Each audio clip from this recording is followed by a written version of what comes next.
I'm writing a memoir in poetry and essay. This is an essay.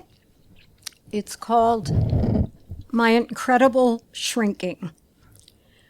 Nervous breakdowns were all the rage in the 60s. Drama queen that I was, I had one every 6 months or so. After hysterical visits to Payne Whitney and Bellevue, where to my horror I was rejected from the flight deck and told to stop drinking, Columbus Hospital suggested I see a psychiatrist, a Dr. Chiatellis, an experience which, although I survived it, did little to benefit my mental health, but certainly enriched my autobiography. One could live in New York City during that time in abject poverty, and as actor-singer, I did. Scotch got paid for. So at $5 a session, pretty much my total income, I saw this doctor weekly for 3 years. Dr. Chiatellis was an ugly little man, but receptive to my hysterical monologues about show business, men, and alcohol. My depression level fluctuated in proportion to the amount of scotch consumed the night before and how much damage I had done myself or others, damage usually reported to me secondhand as I had no memory of it. The doctor and I did shrinky things like blame my mother, my father, my cat, my latest 4 boyfriends for my issues. I was upfront regarding the enormous amounts of booze I consumed nightly and those crazy adventures, rides with strangers, drunken or hungover auditions, wandering bad neighborhoods looking for Mr. Goodbar. The doctor joined me in eschewing any sense of personal responsibility for my sorry state and consistently reinforced my victim status.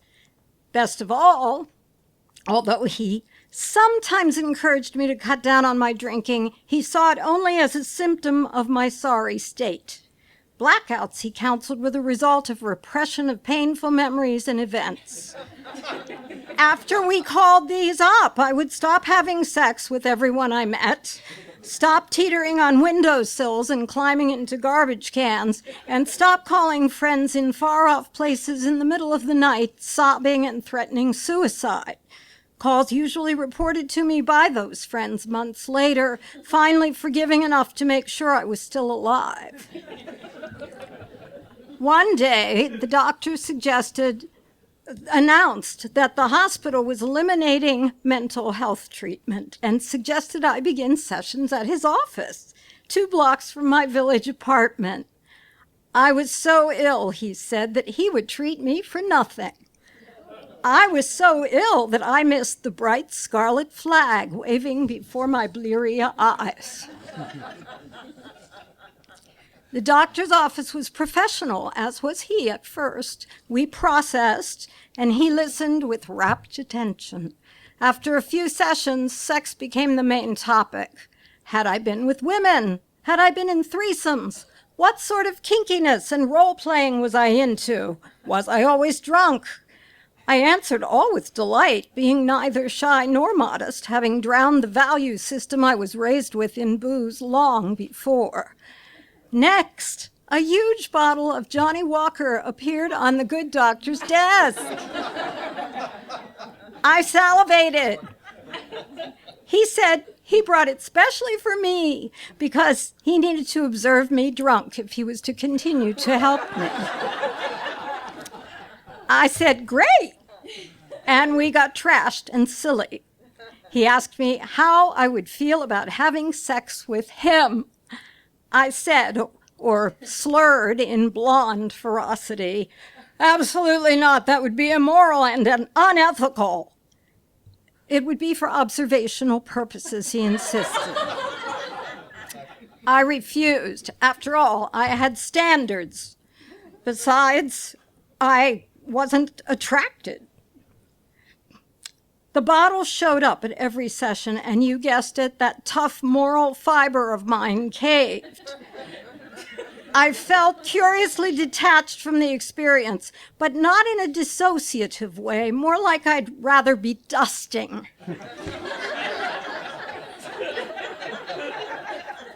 At the next few sessions, he asked me if he could bring in a woman and watch us. I said no. The inquiries about girl sex set us up for our final session. I arrived, was handed a drink.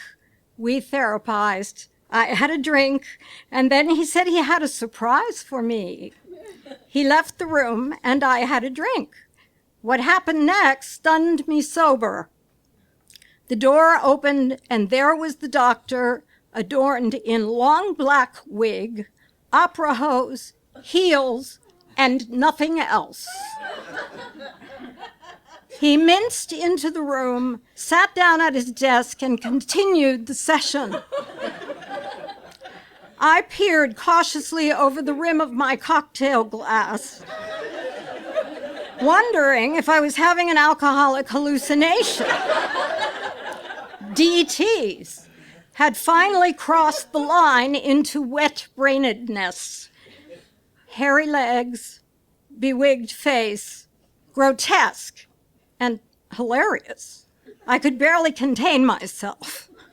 I knew what was coming, and yes, would I have sex with this woman, this persona? Well, no. Though fascinated, my real impulse was to get the hell out of there. The scene did inspire a shift in my mental health. I experienced it as twisted. I told him I was out of there. Naked and very upset, the doctor begged me to stay. He had wonderful drinks for me and treats, cookies. I said goodbye and headed for the bar. Thank you.